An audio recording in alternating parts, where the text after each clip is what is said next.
मित्रों नमस्कार। अपने बीच भारतीय जनता पार्टी की वरिष्ठ नेत्री और केंद्रीय मंत्री श्रीमती मीनाक्षी लेखी जी आपको संबोधित करेंगी। मेरा विनम्र निवेदन है माननीय मीनाक्षी जी से आपको संबोधित करें।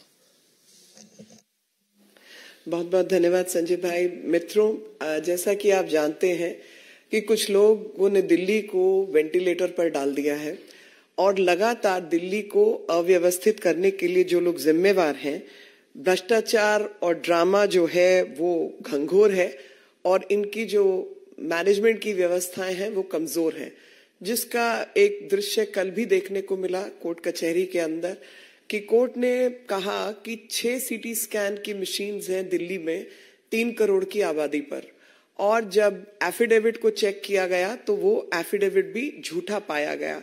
लगातार वो लोग जो ईमानदारी कट्टर ईमानदार कहकर अपनी जगह पर बनाए थे और वायदा किया था, वही लोग कहीं ना कहीं भ्रष्टाचार की परिभाषा बन गए हैं और ऐसा हमें लगातार देखने को मिल रहा है। और वो चाहे अगर मैं आज हेल्थ इंफ्रास्ट्रक्चर की बात करूं, जल बोर्ड की बात करूं, 5 समन ईडी के अवॉइड किए गए हैं और उन 5 समन्स के जाने के बावजूद भी ये व्यक्ति जो है ईडी के आगे नहीं गए। और किसी भी स्वास्थ्य सेवाएं जो है किसी भी राज्य की रीढ़ की हड्डी होती है और ऐसी रीढ़ की हड्डी को मजबूत करने की बजाय लगातार बर्बाद करने का काम किया।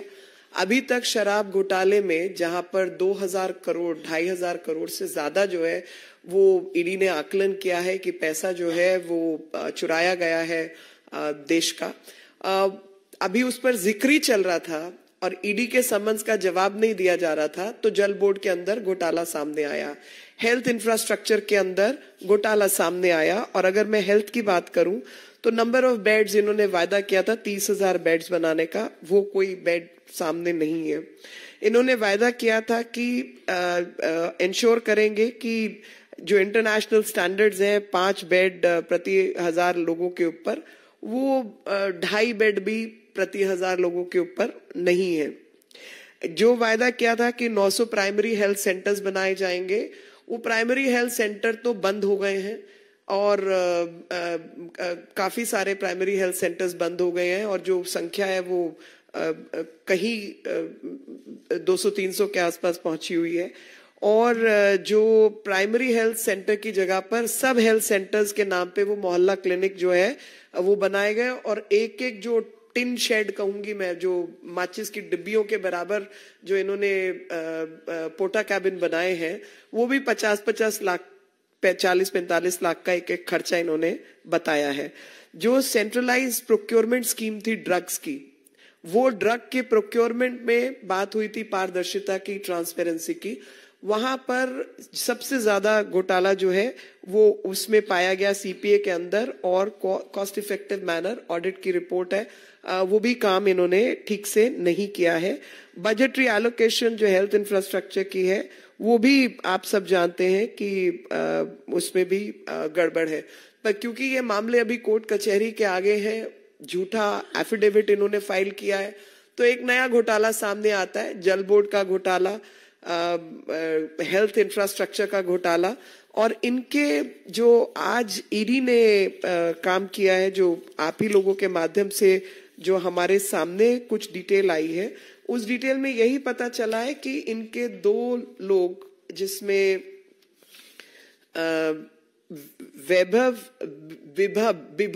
विभव कुमार और शलभ कुमार, साथ में एनडी गुप्ता जो ट्रेजरर हैं आम आदमी पार्टी के, ऐसे कई लोगों के यहाँ लोकेशंस में दिल्ली जल बोर्ड संबंधित और ईडी संबंधित घोटाले में इनके यहाँ पर रेड्स जो है वो चल रही हैं। और जो पर्सनल सेक्रेटरी है वैभव कुमार दिल्ली मुख्यमंत्री के, वही इस मनी लॉन्ड्रिंग केस में इन्वॉल्व हैं। मैं आपके माध्यम से ये बात बताना चाहती हूँ और दिल्ली की जनता को खास तौर पर कि 5 समन आ चुके हैं। 5 समन्स में से एक भी इन्होंने अटेंड नहीं किया है और लगातार झूठ की व्यवस्था इन्होंने कायम की है। और एक ही प्रश्न है कि जब आतिशी मरलेना प्रेस कॉन्फ्रेंस करती हैं, वो तमाम इधर उधर की बात जरूर कर रही हैं, लेकिन ये नहीं बता रही कि अरविंद केजरीवाल ईडी के सम्मन के जवाब में ईडी के सामने कौन सी तारीख को कितने समय पर पेश होने जा रहे हैं। तो आपके माध्यम से मैं ये प्रश्न सीधे तौर पर कर रही हूं कि when are you going to present yourself before the ED. और सीटी स्कैन के बारे में मैंने बताया कि 3 सीटी स्कैन हैं दिल्ली के 3 करोड़ लोगों के ऊपर। स्कूलों के अंदर टीचर्स नहीं है, अस्पतालों में डॉक्टर्स नहीं है, बेड्स यहाँ पर नहीं है, तो पूरी दिल्ली को वेंटिलेटर पर, व्यवस्था को वेंटिलेटर पर डालने का काम जो है वो केजरीवाल ने किया है। और जो लोग वायदा करके आए थे कि हम सबसे ज्यादा ईमानदार, कट्टर ईमानदारी का वायदा करने वाले लोगों ने आज कट्टर बेईमान लोग कौन होते हैं उसको परिभाषित कर दिया है। अनंत सूत्र, एक तरफ सिविलाइजेशन का, सभ्यता का हम वो बातें करते हैं, लेकिन आम आदमी पार्टी ने ड्रामा, भ्रष्टाचार, झूठ का जो अनंत सूत्र तैयार किया है वो लगातार दिल्ली की जनता और देश की जनता जो है उससे परिचित हो रही है। Friends, I'm here to bring to notice couple of things, that health infrastructure of any state is actually the backbone of a state because people's health is imperative.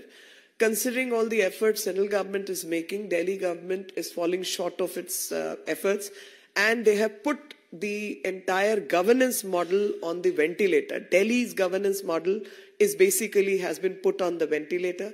ED has summoned 5th time the Chief Minister of Delhi, and after his summons, avoiding summons for the 5th time, my straight question is, when a minister like Atishi Marlena comes and holds a press conference and does every other thing, asks questions of all kinds, but refuses to answer as to on which date, at what time, Chief Minister of Delhi, Arvind Kejriwal, is going to present himself before the ED because he is avoiding the summons. There were close to 1,000 primary health centers in Delhi, which have been undermined and have been shut down, have been closed, and only a minuscule number, a few hundred, is left in the city. And only sub-health centers is what you get to see in the form of Mohalla clinic, and each porta cabin's cost has been rated above 40 lakhs, 40, 50 lakhs is what you pay for these matchbox kind of institutions, infrastructure. 45 to 50 plus lakhs is what has been spent. So there is another scam in the offing. While the ED's summon pertained to the issues of liquor scam, where they have tried to drown the entire city in alcohol and liquor. The Delhi excise policy is the biggest scam which one can think of. But while the Chief Minister is avoiding answering the ED summons on the Delhi liquor scam, another scam came to the front, and that scam happened to be the Delhi Jal Board scam. And post Jal Board scam, yesterday only, before the Delhi High Court, they have been found that a false affidavit has been filed in the court of law before the judges. The false affidavit contains some remarks regarding the procurement processes, where the audit report has found the central procurement processes is violative of law, and the drugs which are procured are substandard and are also not in terms of the regulations which need to be obeyed and adhered to. We've also seen the number of beds which Delhi required are less in numbers, and they had promised that they will bring beds up to the international standards. The 3 CT scans for 3 crore people is what Delhi hospitals have in place.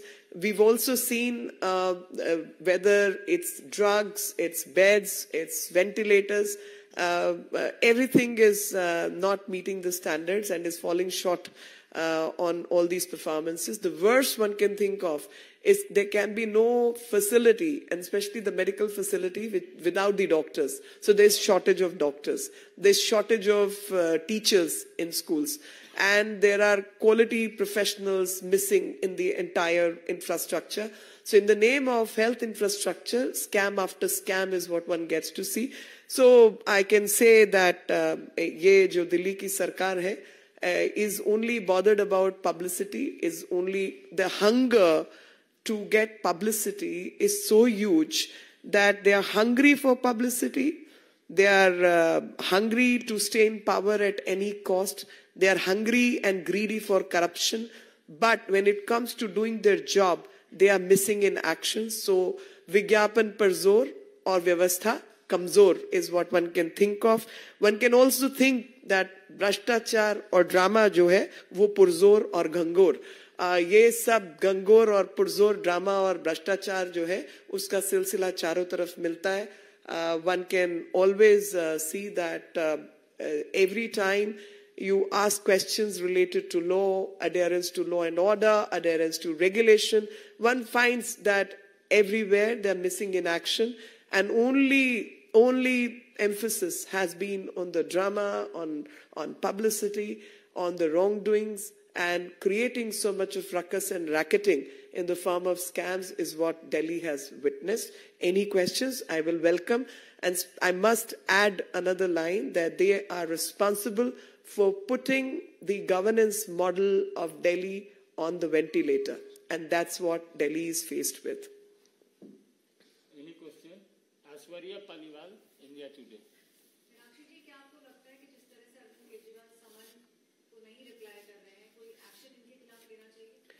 वो तो court कचहरी का मामला है, तो court है, ED है, they are seized of the matter. They will do what they have to or they can.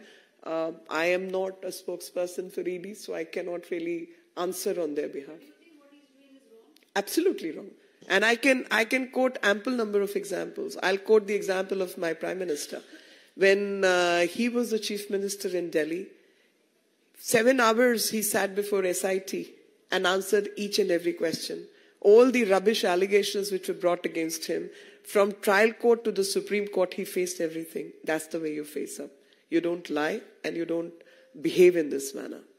That is called adherence to law and order, adherence to governance, and adherence to the constitution of this country.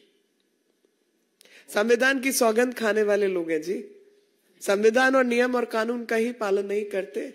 सिवाय drama और भ्रष्टाचार के किया क्या है? उसी पर पुरजोर इनका दारोमदार रहा है. No. This is a press on this subject. Vineet, TV18. Ma'am, अगर हम बात करें जिस तरह से उत्तराखंड में यूसीसी को लाया जा रहा है, मैम कैसे देखती है उसे? क्योंकि महिलाओं को अधिकार देने की बात जो है वो लगातार हो रही है. प्रधानमंत्री नरेंद्र मोदी ने भी कल अपने भाषण में महिलाओं के अधिकार की बात की. ये मेरे आज की प्रेस से संबंधित नहीं है, लेकिन क्योंकि मेरा परम विषय रहा है तो इसलिए मैं इसका स्वागत करती हूँ. और यूनिफॉर्म सिविल कोड तो भारत की कोई भी महिला जो है वो इसका स्वागत ही करेगी. साधारण सी बात है कि विभिन्न नियमों कानूनों में महिलाओं के अधिकारों का ही हनन हुआ. भाई आप क्रिमिनल लॉ देख लो, आप कमर्शियल लॉ देख लो, आप आर्बिट्रेशन देख लो, सब जगह पुरुषों से संबंधित जितने नियम कानून है वो एक है देश में. उसमें जाति संस्था इसका उसका कोई भेद नहीं है. सिर्फ जो नियम कानून महिलाओं पर, परिवारों पर लागू होते हैं वहीं पर भेद है. क्योंकि महिला को अधिकार क्या मिलना है, मेंटेनेंस मिलना है, नहीं मिलना है, उसका विवाह में क्या अधिकार होगा, तलाक पे क्या होगा, बच्चे को अडॉप्ट कर सकती है नहीं, सारे पंगे वहीं पे हैं. तो इसलिए जो भी नियम लिया गया है और यूनिफॉर्म सिविल कोड की बात देश में लागू होने की बात है, तो ये तो संवैधानिक एक ड्यूटी, मैं कहूंगी कर्तव्य था, जो संविधान बनाने वालों ने भी इस पर कई बार चर्चा की और उसको एक ड्यूटी के रूप में और आने वाले भविष्य के एक गाइडिंग प्रिंसिपल के रूप में छोड़ दिया गया था कि एक समय पर ये पूरा होगा. तो ये अपने पूर्वजों का वायदा पूरा करने का काम जो प्रधानमंत्री जी के नेतृत्व में हमारी सरकार और पार्टी के लोग और धामी जी ये सब लोग कर रहे हैं, मैं इनका स्वागत करती हूँ और हृदय से अपने पूर्वजों के बिहाफ पर भी कि वो सब इनको आशीर्वाद दे रहे होंगे कि जो कहा सो किया। बहुत बहुत धन्यवाद। थैंक यू, धन्यवाद।